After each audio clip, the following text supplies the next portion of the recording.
IVM. I want to thank Intel for supporting our show. Do you remember last year when we spoke about how the Intel vPro platform is built for business? Well, I'm glad to say we've kicked it up a notch. That's right, Intel is back with a new and improved version of the platform. The new Intel vPro platform lets you do more of what you want and less of what you don't. So it's better for you and for your IT teams, who really are the backbone of keeping your work from home experience easy and enjoyable. I can safely say that the new vPro platform gives you more enterprise efficiency with less constraints. Visit intel.in/morewithvpro, that's VPRO, to discover how you can get more done with less waiting. If you're listening on the IVM Podcast Android app, click the link that's visible to you now. Hello and welcome to the Habit Coach Podcast, the bite-sized podcast filled with quick and easy, actionable habits. Remember, great habits create that awesome life. I am Ashdin Doctor, your habit coach. And today's fun fact of the day has to do with the sloth. Did you know that a sloth's grip is so strong that when it dies, it continues to hold on to the tree that it died in? The hands and hooked claws of the sloth are designed to be holding on or gripping even when relaxed. As humans, we have to exert a lot of effort to grip a bar or a tree, but this comes naturally to a sloth. As they are tree dwellers, their entire body is designed to live in the trees. Their muscles are designed for pulling actions and holding their whole body weight up, which is why sloths find it difficult walking on the ground. If you have never seen what a sloth looks like, I suggest you Google one. They're dirty and weird, yet they have this certain cuteness in them.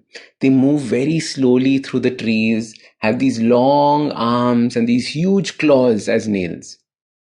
The life of the sloth is all about holding on. It needs to hold on to the branches of the tree. It needs to grip them tight or it might fall to its death. Do you notice yourself behaving like a sloth sometimes? Holding on to things? Holding on because you are scared of letting go? Scared of what will happen when you let go? As a result, we are carrying all this baggage with us. Hurt from the past relationships, jealousy from a lover, being chosen last when playing in sports, envy of someone else's success, behavior patterns from our parents, and anger from God knows when. Why are you carrying all this with you? Are you not tired? What is the point of holding on to these things? The truth is, we are afraid. We are afraid that if we let go and forget, we will be hurt again. And this is true. Chances are you will be hurt again. However, the goal should be learn from the mistakes, not carry the mistakes around with you everywhere. And that's what we're doing. All we're doing is carrying these mistakes with us. We hold on to our made-up beliefs, our own rules, and our own perceptions so strongly that it is impossible to let go. This way of holding on harms us and weighs us down. The truth is that it's easier to carry the weight and suffer than opening your hands and letting go. It's easier to just hold on tight, but in the process, life is passing you by. New opportunities are passing you by. You can't see them or hold them because your hands are already full of the past. As your habit coach, I want you to work towards learning to let go of all that is not working for you. I want you to release the grip and let the past hurt slide out. Learn from the past. Don't hold on and live with it.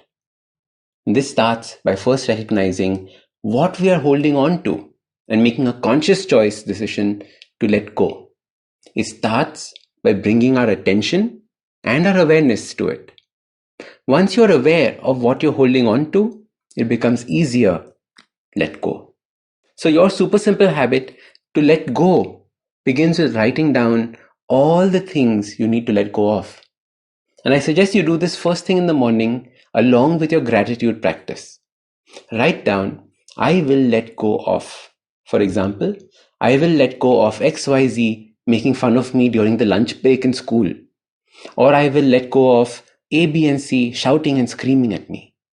It's just one thing that you're going to think of letting go every single day. Now, spend 2 minutes consciously trying to forgive. Let go and leave those feelings and incidents.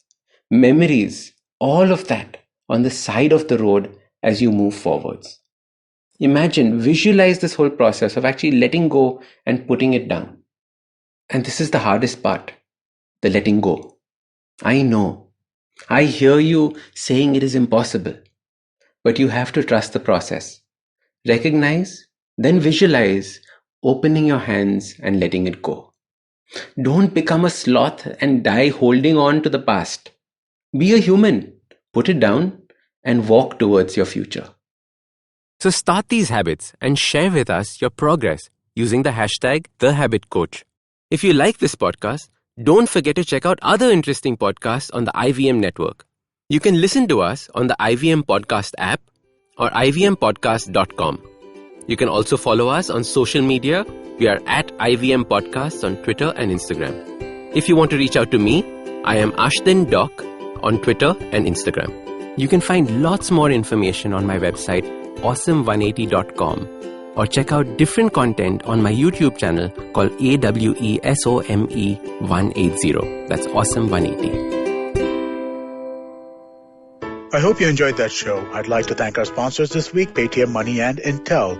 Really, really fun week, and I think that you guys should definitely check out some of the stuff we did. So we had Shifa Mehta, who is the host of the show Smile India, on the Paperback podcast. Really fun thing. On Edges and Sledges, our hosts had an episode just amongst themselves. No guests this time. Really fun show with lots of cool banter. I think you'll enjoy that quite a bit.